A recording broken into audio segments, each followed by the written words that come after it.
Welcome back to the Coming Better podcast. When we talk about the 3L's, man, the 3L's is faith, family, and finance. You gotta have faith, you gotta keep your family together, but most importantly, you gotta have your finances straight. Now we're gonna take a moment to let everybody go around and introduce themselves. You know, I'm Jay, the one and only. Hey, hello everybody. I'm Taylor. My name is Odessa. And I'm Tasha. And I hit recorded late, but we good. You supposed to remind me, but we good. Nah, we good. Hey, so we got a special guest today, as y'all can see by the book here. Yes. We want to let the special guest speak for herself today. What you got to tell the people?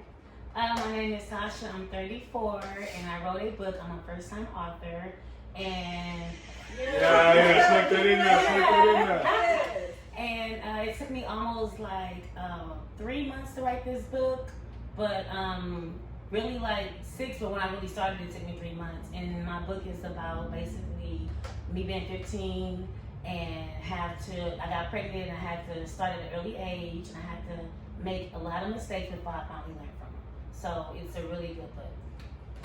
It's a must read. It's a must read. Yeah. It's a must read. It's a must read. You gotta get your copy. Yes, I remember when I went to her book signing, you guys. I'm not even big on like reading no book, but some told me just to skim through it. So I skimmed through it. I said, "Whoa!" I said, "I gotta read this book." And I think one day I was sitting on the couch and I was reading it, and my husband was like, "You still reading that book?" It like took me 3 days, but it's so good. She finished it in 3 days though. Yeah, but it was a good book. Thank With you, a I lot of appreciate it. details. Hey, you I'm jump- very honest. You jumped out to the details right away. You didn't spare any details right away. I was like, oh, this is. Yeah, it was juicy. I just got straight to the point. I would say this is not a book for kids. It is not. This book is not kid friendly. But it teaches a lot of life lessons that that definitely people around the world are going through, but they won't speak out about it. So just the bravery of you to speak out about the things you went through, I think is going to help a lot of people. I hope so. That's what I'm looking for. All right. Tasha, can you please tell us just a little bit, like a brief story about your book? Like, without getting too many details? Yes. Before we go into the real thing. Yeah, because you know people always want stuff for free. You know, they gotta pay to get this insight. Right. I know. It's basically, okay, I got pregnant. It's like, it's being abused. I was abused physically, mentally, financially. It's stuff that happened with my kids in the book that we experienced. It's basically me not talking to my family, my sister Daisy for one, because of my relationship that I was in. And it's just a lot of things that I had to experience. And I push a lot of people away, my family, friends, because when you're in an abusive relationship, you don't want to be around nobody. So the book is really about just my experiences in life and what I had to deal with and how I had to get out of it. Yeah, I would like to just add something to that. I definitely, my mom was a single mom, so I had several stepdads. So, I would watch many of my stepdads just beat on my mom. Mm-hmm. But, like, as I think about it now, like, it did something to me. Yeah. For the bad and for the good. It taught me how not to treat women. Mm-hmm. But also it scarred me like that I didn't want to trust another man because he didn't know how to take care of my mother. So I can just imagine how your kids feel, being in that environment and seeing that. Yeah, I feel like my kids, like, they got it the worst. Like, that's how I feel. Like, especially my middle son.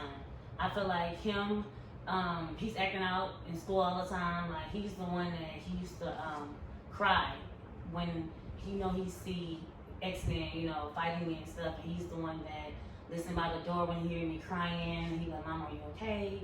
And he's like, "Mama, no, I love you." So it's like everything through the book, like, even though I got abused and everything I went through, the two things that hurted me the most was my kids having to watch that and me have to miss my sister, like, not talk to my sister, missing stuff that happened to her. Like, she had, 2 miscarriages that I missed. So it's just stuff like that. I miss time with my family that I can't get back. So what would you say that, like, the relationship did to you mentally? What did it take you mentally? I know it was physical abuse there, but I think most of the trauma would be, mentally. Like, what did it do to you mentally?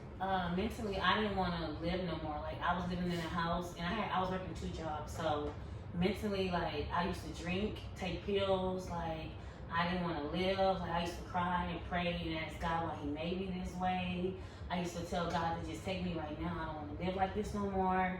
Like, mentally, like, I still to this day don't know how I did it because I'm here, But like in that house, like it was hell. Like it was literally hell, and I don't know how I did it just by the grace of God, because it was really, really hard. Like just me, every time I come to the house, and I want to just, I want to just die. Not gonna lie, I didn't want to live no more.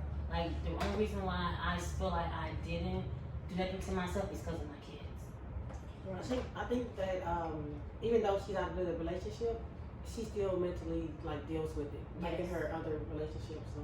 Yeah, I just want to say that, like, so now, like I know I guess in a post the other day you posted about just being single, and being single is by choice. Like how does that situation play out now that you're single, you're raising your kids? How does that work for you now? I'm happy with my kids and with my life, but of course I want a husband, I want love, but I feel like that relationship, it just damaged me to the point where I don't trust men, and I put my guard up already, and I feel like I expect the worst. So me doing that is like I don't give them opportunities to show me like what they're gonna do, because I already expect the worst. I don't trust them. Right.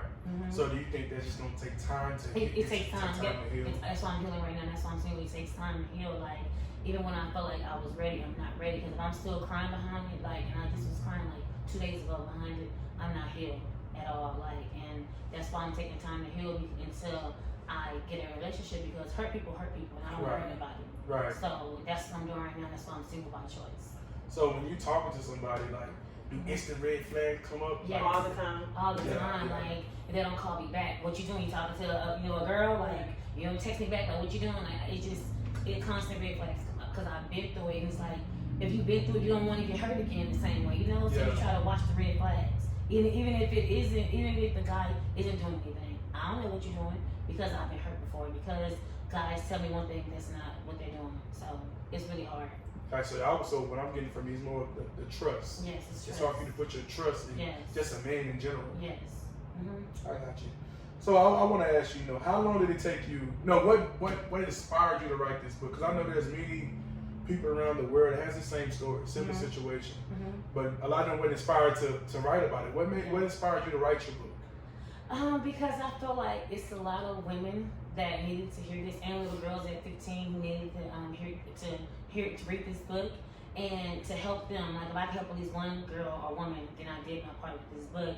And I feel like as women, especially me being 15, a lot of us, we sit there and give men too much of us. Like we give them too much power, and we don't love ourselves. So if we love ourselves, we won't go through half the stuff we went through. So I feel like I wanted to help women, see them okay. And let them know too that it's never too late to start over. Right. Like sometimes you have to lose to win again. So I wrote this book to just try to help women get out of the similar situation, or to try to avoid it. Right. And that's real big of you to do that, because a lot of people, like your book say, behind closed doors, anybody that goes through, especially women who goes through abusive relationship, they just want to hide behind the door, or because of fear, that's why they don't want to come out and explain, or what happened to them. But I'm glad you did come out and write the book. There was somebody else that needed to hear that. Yes, I hope so. So I like to go a little deep. Y'all know I'm the man at the time. Y'all throwing a lot of shots at the men. I got to retaliate on behalf of the men. Okay. But let's see what y'all got. So I definitely feel that, because I know, like, in a normal relationship, if we're looking at gender roles, normally the man is the head of the household. The woman plays a more submissive role as helping, being a helpmate toward the man. That's normal gender roles. I know every relationship is not like that, but that's the norm. So I just look at, like, a lot of men do take advantage of that. Like instead of building their woman, they tear them down. And then when the woman don't agree with the vision of the man, they feel like they have to physically put their hands on them or break them down mentally because you don't agree with my vision, or they calling me out for doing wrong. Exactly. And most of the time, because if your woman calling you out for doing wrong, guess you wrong, brother. You wrong. But us as men, like, we so masculine, we don't want, nobody can't tell us nothing. No. It's my house. I pay the bills. I do this. They want to rule with an iron fist. They want to rule with an iron fist, and I think there's a time and place for it. Yes. I think that when you're looking to build your woman up or build your wife up, yes, you got to be stern on some things, but it's also about cultivating and encouraging her to be the best woman that she can be. Yes. So yeah, I mean, I gave us a little bit, but we be wrong. Yeah, Yeah. we be wrong. We be Yeah. wrong. Yes, yes, yes. And it's like we have a voice. Like sometimes when your woman's trying to tell you, she's trying to help you so you can become better. So and it's like X-Men did that a lot to me. He made me. If I try to tell him, hey, you wrong, you lied and agree, he'll say, okay, I'm against him. I'm like, how I'm against you? Because I don't agree with everything that you say. Like he told me too, I shouldn't think. He should think for me. I should have my own mind. I'm like, how does that make sense? So you know. Yeah, definitely. So, like, me and my wife, we always talk about, like, I get her to understand that you're your own individual person. Mm-hmm. Like, we're married, Mm-hmm. but at the end of the day, you're your own individual person. Yeah. Like, you got to be an individual outside of what we have going. The marriage is just a thing that's the title over us. But Yeah. over at the end of the day, you still Taylor. Yeah. You know, at the end, you still have to be an individual. So, definitely can't think for you. I gotta allow you to think for yourself. Mm-hmm. But I think this where the bridge is, that I think men and women think, for the most part, men and women think differently. Yes. So me as a man, I think more rationally. I think more of future.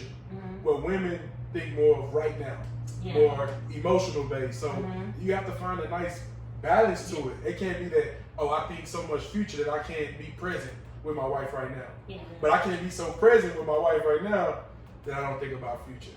Exactly. On top, I want to add one more thing. Yeah, I talk a lot. Yeah, I'm the perfect person for this podcast. I think a lot of men, especially husbands, like they don't have other men pouring into them. Mm-hmm. So when they try to feed their wives, all they know is everything that they have done. Yep. They don't got nobody teaching them. They don't got nobody telling them nothing. Mm-hmm. So how they gonna tell their wife something if you don't have nobody Telling you. telling you nothing? Mm-hmm. So I think that's something as men that we need to start. We need to start fixing. Okay. Yeah, I think so too. Hey, I'm a defender. Yeah, I'm giving it to him right now because it's early in the podcast, but I'm gonna help us out, man. I'm a defender. Yeah. So